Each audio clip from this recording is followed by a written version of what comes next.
in the last, and you made this 23% in the last Senate. When I was in the Senate, 23% what? We made the same submissions. 23% what? Phosphate. Now, when we are now ledama, doubling, ledama. When we double, you're not being sincere. using about 80 kilos. Ledama made the same presentations in the last parliament. 80 kilos instead of now. First of all, you are lying to Kenyans that you are giving them a subsidy because you're costing them more money. If you're saying it's 3,500, but for me to be able to get the same inputs, to be able to get the same outputs in 1 acre, I have to spend 700. Why don't I just go to the street and buy the 6,000 shillings?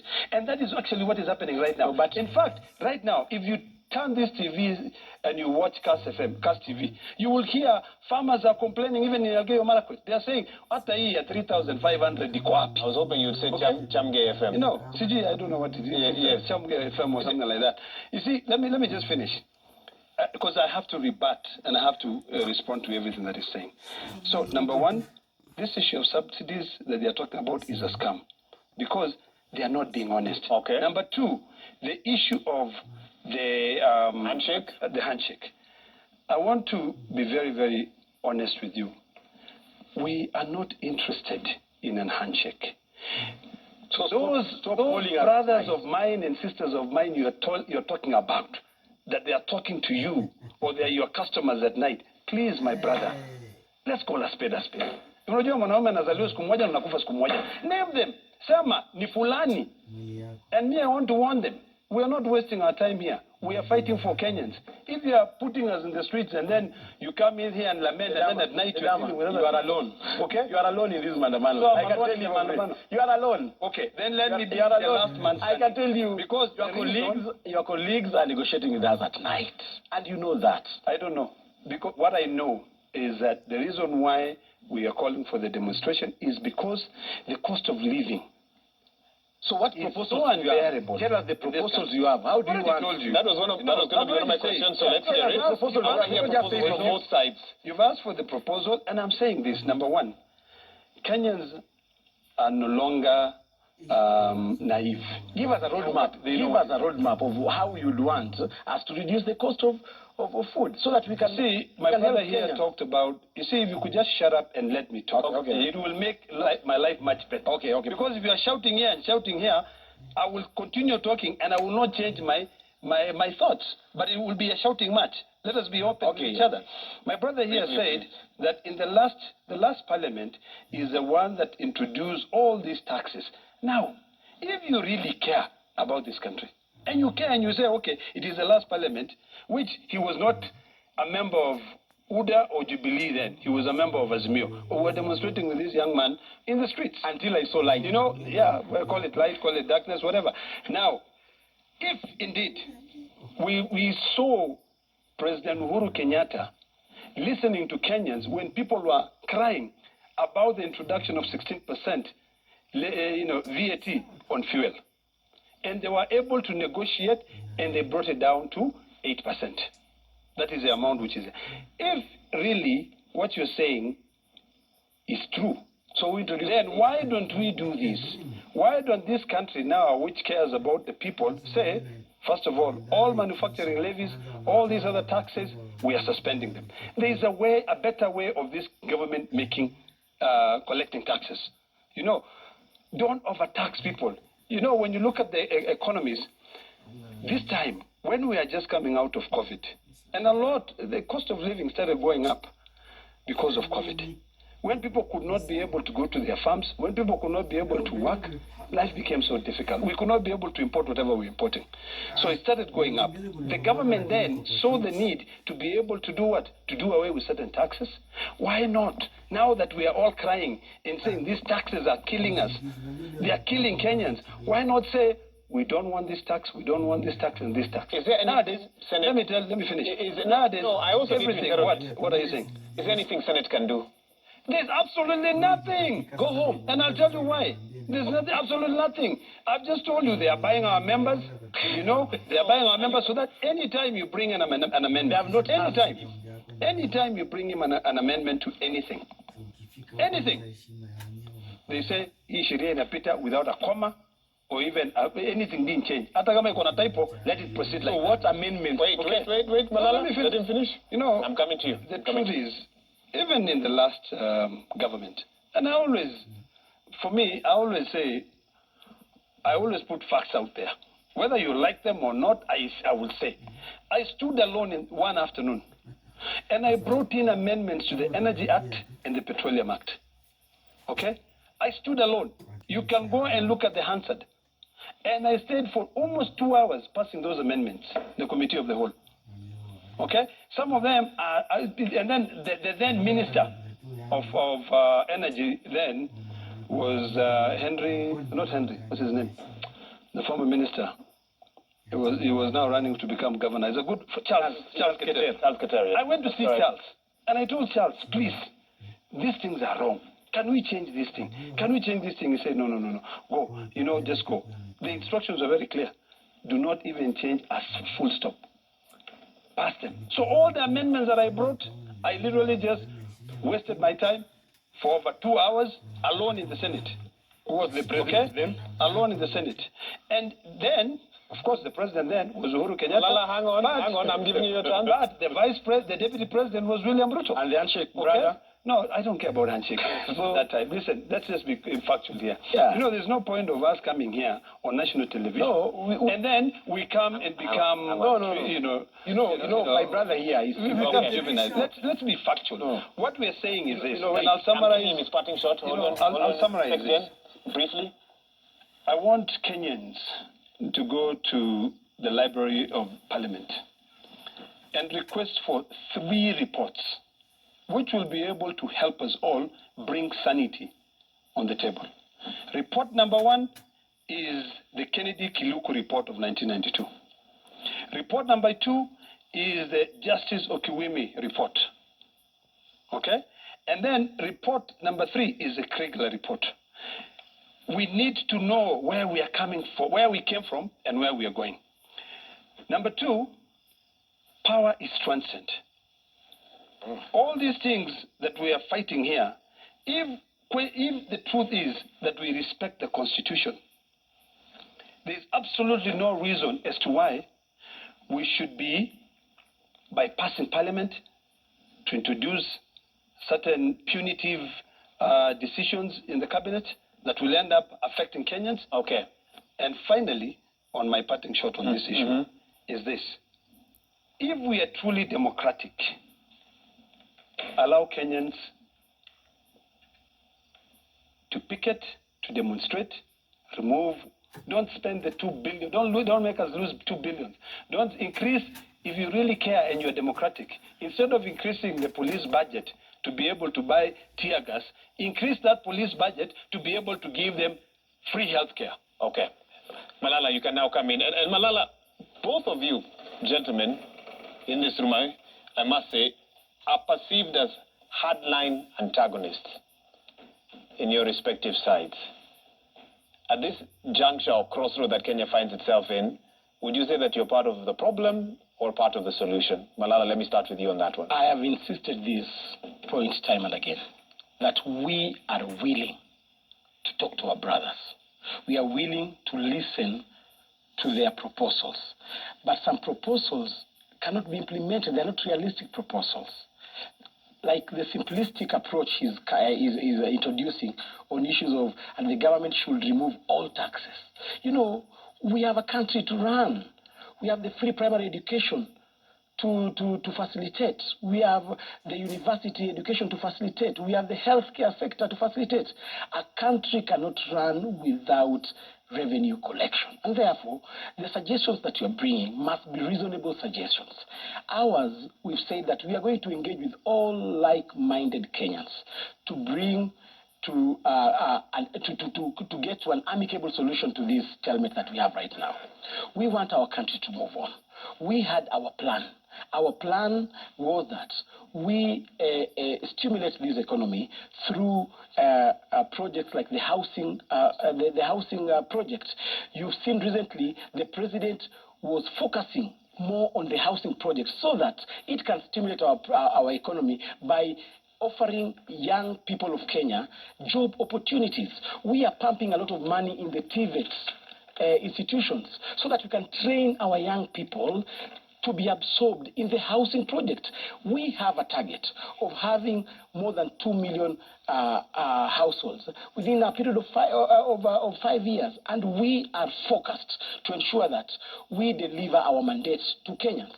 Second, we have said we want to improve the infrastructure of this country so that we can deal with the issues of food security. We are pumping a lot of money in construction of dams. We want to have our water reservoirs so that in case we experience a drought in future, we have enough water that is going to carry out irrigation so that in future we do not get ourselves in the same dungeon that we are right now. So we have a definite plan that our president is implementing. What we are asking our brothers, come on, give us time.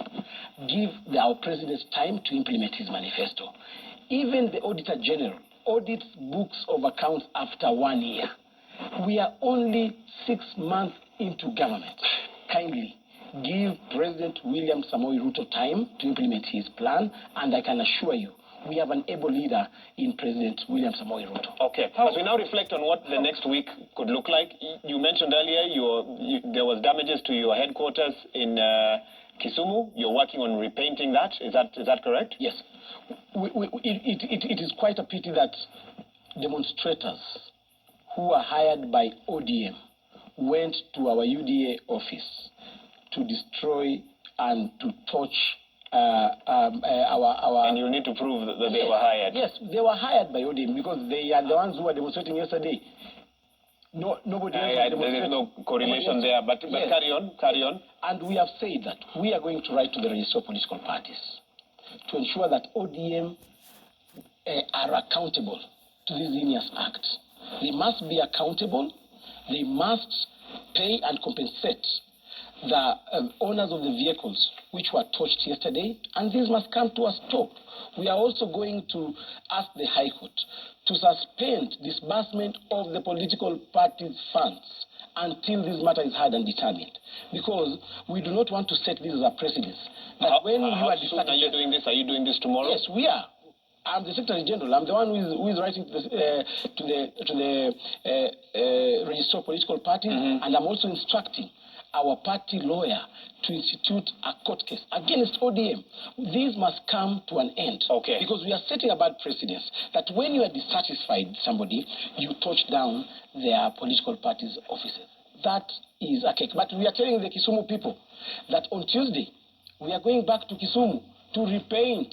This is the ruling party. This is not just any other party. Okay. We are going back to Kisumu.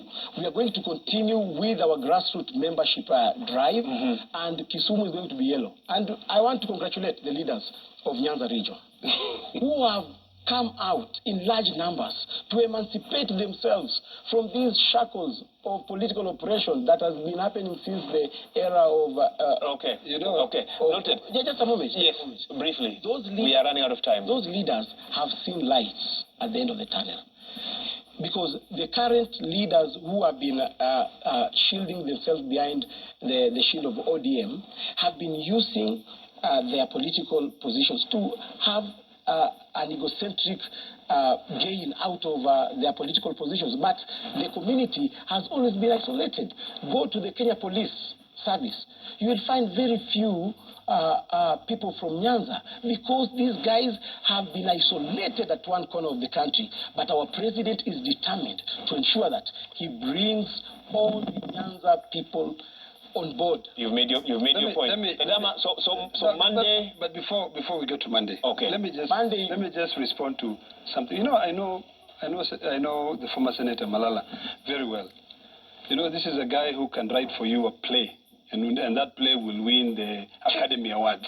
You know, I'm sure this man paid those goons to go and destroy his own office in. How come? That one, I'm 100% sure about that. Number two. Ruto and Rigathi only care about their offices with new furniture and new vehicles. We have seen that clearly in the budgets. This money being spent on a weekly basis to go and do Thanksgiving. Like the other day, I could see military helicopters you know, going from Nairobi to Kericho. Kericho people do not want to see a show of military helicopters. What they wanted is their cost of living to go down. Do you want to tell me Kericho people pay for that? We spend almost 10, 20 million in a sitting like that. Right now, our people in Samburu are living outside because of reckless decision by the Ministry of Interior. You know, I saw in this TV here, when you're showing our people in Samburu, our young girls sleeping outside. They are being rained on. You've kicked them out of their homes. The kids are not going to school. Come on. I mean, you lie to the police. Malala, you talk about the police, that the poor police, nini. Those police, increase the salary that you said you're going to increase for them. You know, I mean, and finally, let me put it this way, so that we can talk about it, because I'm just reflecting a lot on what you said, that we might have some people who are in bed with you guys at night. You know what? In hindsight, let them go on. Because we have over 70% of Kenyans behind us. So they can all go and line their own pockets, but we will steady on, we will fight until the cost of living comes down, until young people in Mathare can have the same life that you and I have. So as you speak, okay? right it is now, wrong. Senator, it is wrong, my brother. For business people hearing you say we are back on Monday. No, we will not. Let me tell you. I want to understand. So what, are you going to be back on Monday yourself? Business people, Azimio rallies have always been very peaceful. Azimios have never touched anybody's properties, not even a single. So must you do a rally in this? Do not bring in the police. Let me finish. Yes, do not bring in the police to barricade. Why are you arresting our leaders? Why do you go in? Senator Mazzayo, and Senator Minority Leader Wandai were crossing from Parliament to go to KICC. You arrest them. I mean, seriously. Why are we coming back to the dark days when we were young boys growing up in this country? You know, if we care about our children, and this will be my last word tonight, if we care about our children, allow people to take the Constitution, read it, and interpret it the right way. If it is demonstrate, go picket. How come in South Africa we did not see the police? The police were called. They were told, now, this is what you need to do. Allow these people to demonstrate. Let them peacefully demonstrate. If any one of them touches anyone's properties, arrest that person. And, I mean, that's the rule of the law. You know, the law is there to be able to guide us. How many protests? And I can tell you, this, Wahiga. You know, when we were in Mathare, when we were in Sarehe, when we were in Isili, the people who are walking, in fact, I can tell you this, without any fear of contradicting myself, that there were people who are planted in there so that they can loot, so that people can say, look at the Azimio demonstrations. How come all the demonstrations we've held, all the meetings we've held in this country, not a single person has ever come and said, my property was damaged? A minority whip, if the government does not heed your call on those three matters, how long will the demonstrations go on for? Let me tell you, Kenyans wanted this demonstration to go on a daily basis. Daily. Monday, Tuesday, Wednesday, Thursday, Friday, Saturday, Sunday. They wanted that because they're tired. They'd rather go there, and maybe I could see some of them yesterday when the state was wasting money with the water bowsers. They were there drinking because they cannot afford to buy any water in their homes. They were there taking a shower without water. You know, seriously, there's something seriously wrong with this government. Okay? What we are asking is very basic. Very basic. If you know that you won and you have no problem, open the server, call our bluff. If you know that you won, why don't you include everybody and say, gentlemen, you know, since power is transient and we are only here for a short time. And the reason why I told people to go read these three reports, in fact, if you read the Justice Okuweme report of 1997, there's a part where he talks about the importance of us understanding what is wrong with this country, and he wished that one day this country called Kenya, we will not see each other as tribes. But what William Ruto is doing right now, I can tell you, is that every appointment, 10 Kalenjins, 1 Kikuyu. Every appointment, 10 Kalenjins, 1 Kikuyu. Kwani, Are we children of a lesser God? Are we not taxpayers in this country? You know, why are we bringing this issue of tribalism again? You say, okay, we are one country. Mm-hmm. We are lying to people that we are one country. But then every single appointment. Okay, you made your point. I want to hear from him as we wrap this up. As I conclude, yes, on the issue of the server, I want to implore upon my brother that before you remove a peck in your brother's eye, remove a log in your eye first. The people who are demonstrating so that the servers can be opened are the same people who have been oppressing members of their party, ODM, during nominations. Right now, ODM has never opened a single server in their nominations. Just a moment. Malala, now you're the one who apples to apples, not apples and bananas. Because we've seen their elections, their party elections. They have never been democratic. They have never opened the Kisumu woman rep nominations servers, which gave Raila Odinga's sister the ticket directly. They have never opened the Siaya nominations servers, which gave Raila Odinga's brother a direct ticket. They have never opened the ODM servers, which advantaged Winnie Odinga to be a nominee of Yala. And therefore, we are challenging them. Before you come on a national platform saying that you want your server to be... What server is there? Just a moment. What server is Go there? deal with your nomination. What server is there? Go deal with your nomination problems before you come on a national problem. Second, and lastly, it is now official and it's now obvious that Raila Odinga has become a tribal leader, has relegated himself. Those are very strong statements to make. It is, and I want to justify this because, look, yesterday we had demonstrations in two counties in this country. He has, the national constituency he used to enjoy is no longer there. The Taita Taveta people are no longer listening to him. They never demonstrated. The Marsabit people did demonstrate. In the past, Raila would say something and the entire country would come out. This time round, they only demonstrated in Kisumu and in Nairobi, where their clansmen reside. No. Why didn't they go? Why didn't they go Seriously. to Roysambu constituency? Why didn't they go to Dagoretti South? They chose a route cleverly to where their clansmen stay. That was a clan meeting. That was not a national meeting because they were even talking in their native language. No way. Listen, can we wrap this up? We are wrapping it up.